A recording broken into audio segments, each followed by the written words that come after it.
Всем привет! Сейчас едем, делаем тест 140 км в час при летней погоде, сейчас 33 градуса. Но я хотел отдельно записать короткий ролик, свои впечатления после первых 6 месяцев. Первые полгода у нас как раз истекают завтра, 21 июня будет. Ровно полгода, как я зарегистрировал Теслу и выехал. Ею на дороге, начал ездить. Мы уже наездили 11 тысяч километров. Пробка начинается 11155, если быть точными. Вот. Ну и какие впечатления?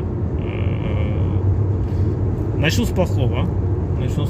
В моей машине не было практически предпродажной подготовки.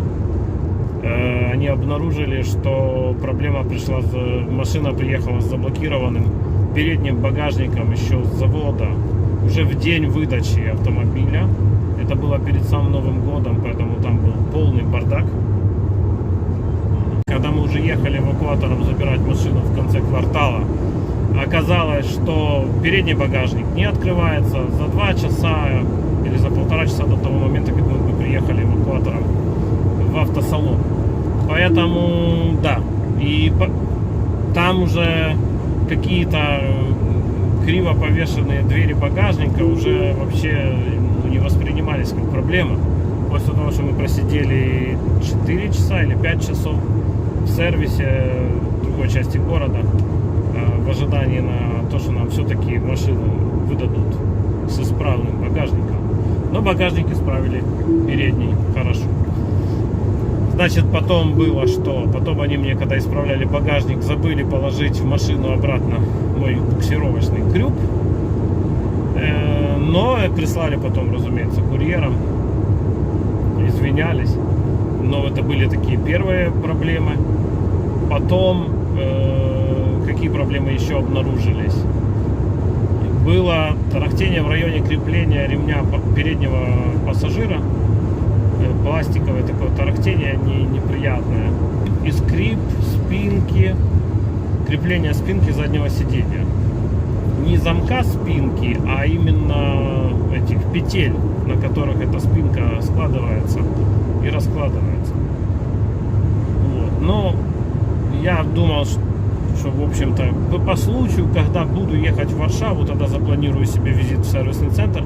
Но потом у меня случилась неприятность, мне камнем разбило стекло лобовое и пришлось, придется перестраиваться. Камнем разбило лобовое стекло, пришлось все-таки ехать на замену лобового стекла. Тут это было по страховке, поэтому мне страховая все возместила. Но из приколов это в официальном СТО Теслы оригинальное стекло было в ту же цену, что на неофициальном СТО и не оригинальное стекло. Поэтому, конечно, я выбрал оригинальное стекло и в оригинальном СТО, чтобы там сделали калибрацию камеры и все дела. Потом из-за этого я поехал в сервисный центр. Есть об этом уже видео на канале, там будет где-нибудь ссылочка.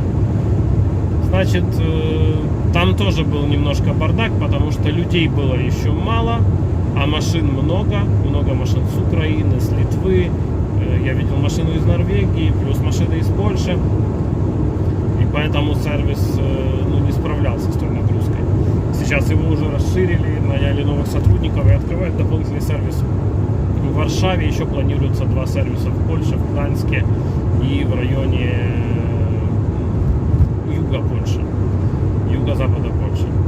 Ну и что тогда? Я пожаловался на тарахтение, я пожаловался на скрип сиденья, я пожаловался на то, что неровно у меня багажник, неровно двери. И они что-то там исправляли.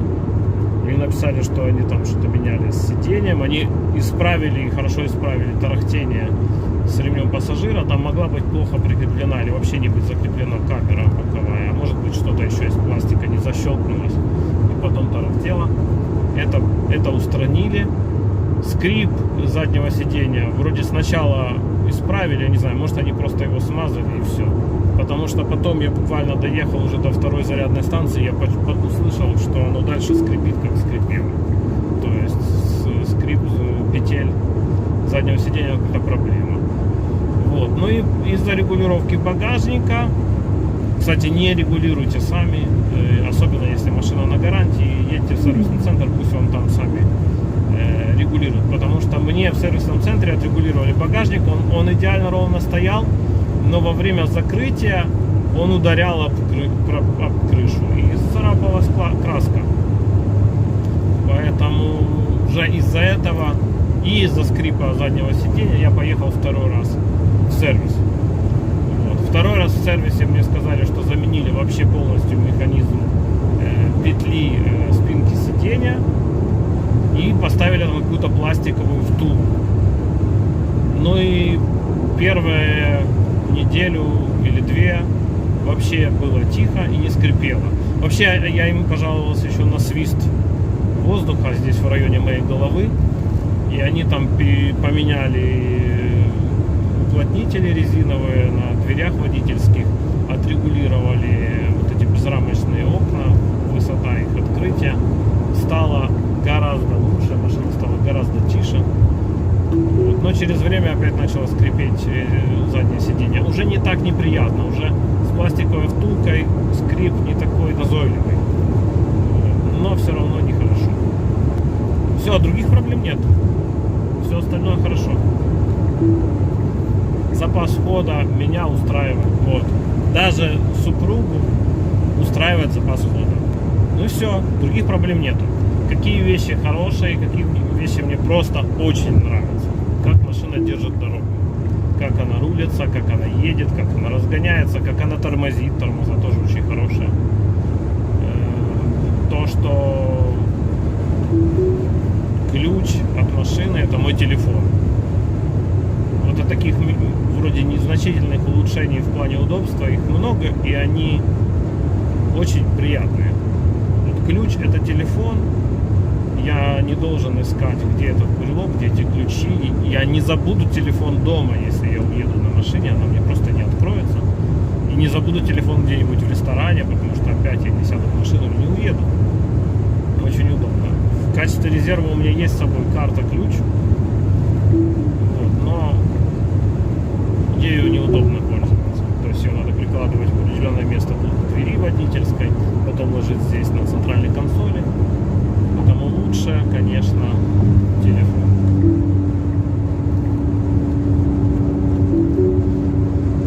Потом есть функция легкой посадки, индивидуальная память сидения водителя. Их, я не знаю, сколько там возможностей, сколько там конфигураций, больше 10 наверняка. То есть я и супруга, у нас свои установки по телефону. И это не только установки сидения, это установки руля и установки зеркал.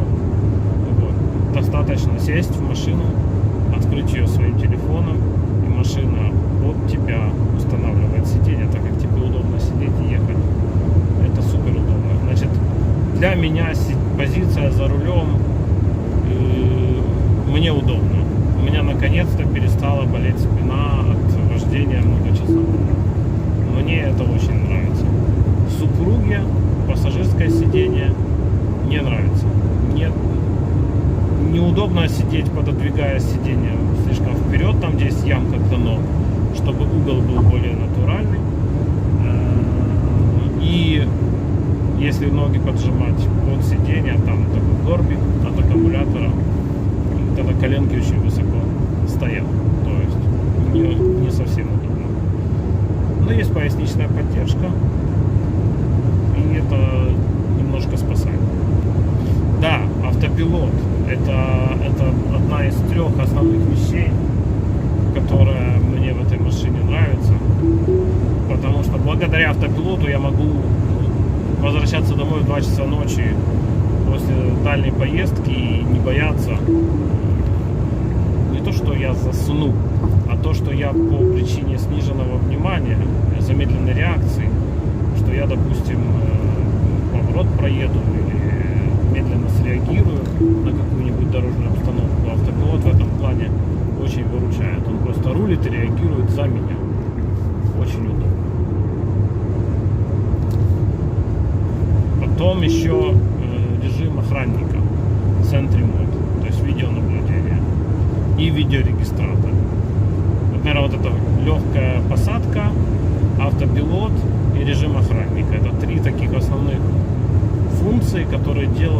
качество использования просто на другом уровне. Кроме того, да, то, что это электромобиль, это супер удобно. Я посчитал, у меня будет еще отдельное видео про затраты, заправки и зарядки. Но я посчитал, что я в сумме трачу на зарядки, с учетом этих 11 тысяч километров за полгода, я в сумме трачу на зарядки меньше времени, чем я тратил на заправки в своей предыдущей машине. Подумайте об этом. Если ты ездишь машиной по городу, ее все равно нужно заправлять. Надо раз в неделю поехать и заправить полный бак. Обычно вспоминаешь, что ее нужно заправить в выходной день. То есть вместо того, чтобы заниматься своими делами, едешь на заправочную станцию.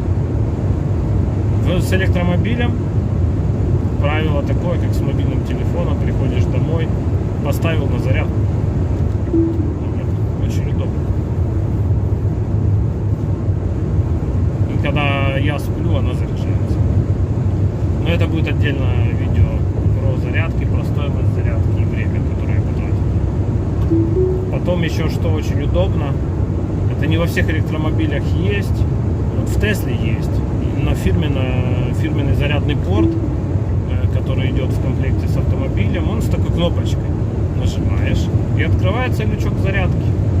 Не нужно ничего дополнительно брелком открывать, руками открывать, какие-то пробочки, крышечки зарядного порта. Это мне страшно не нравилось в Kia Niro. Нужно какие-то пробочки открывать еще. Вот это тоже очень удобно. Потом ребенку очень нравится машина. Сыну 9 лет. Он в восторге, потому что здесь можно играть в игры. Да, они простые, не сложные, но они есть. Здесь можно слушать Spotify. И он все время включает свой плейлист из компьютерных игр. Ну, ему очень нравится.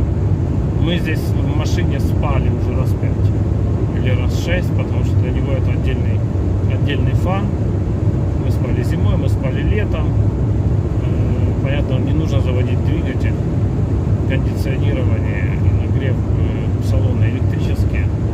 Поэтому спишь в комфортной температуре и постоянно свежий воздух. Поэтому тоже очень. Добавлю еще, что дешево. Электромобиль это дешево. Заряжать, особенно дома из розетки. И даже в трассе гораздо дешевле, чем мой предыдущий автомобиль на ГБО. Экологично. Даже в польских условиях, когда основная часть электроэнергии с теплоэлектростанций, с угля, даже в Польше Tesla более экологична, чем мой предыдущий автомобиль на ГБО по количеству выбросов СО2, если учитывать выбросы с электростанций. Потом еще мне очень нравится, как работает подвеска на лежачих полицейских. Она их проходит очень хорошо. И клиренс машины, она не низкая. 14 сантиметров клиренс, это как в меньших кроссоверах, таких городских кроссоверах. То есть я прохожу лежачие полицейские, ну, в общем, можно не притормаживать. Очень весело она через них прыгает. Ну, очень не цеплялся еще днищем. Потому что зацепиться днищем не нужно. Это аккумулятор. Если кому интересно заказать Теслу, ссылка на мой реферал-код будет где-то вверху экрана и в описании. Реферал-программа скоро заканчивается. Но новые Теслы сейчас уже идут с подогревом руля, с бумбоксом, то есть можно всякие с флешки звуки играть с клаксона. И плюс еще, кроме подогрева руля, новые карты дверей под деревом. Так что спасибо за просмотр. Увидимся. Подписывайтесь на канал. Меня это очень мотивирует.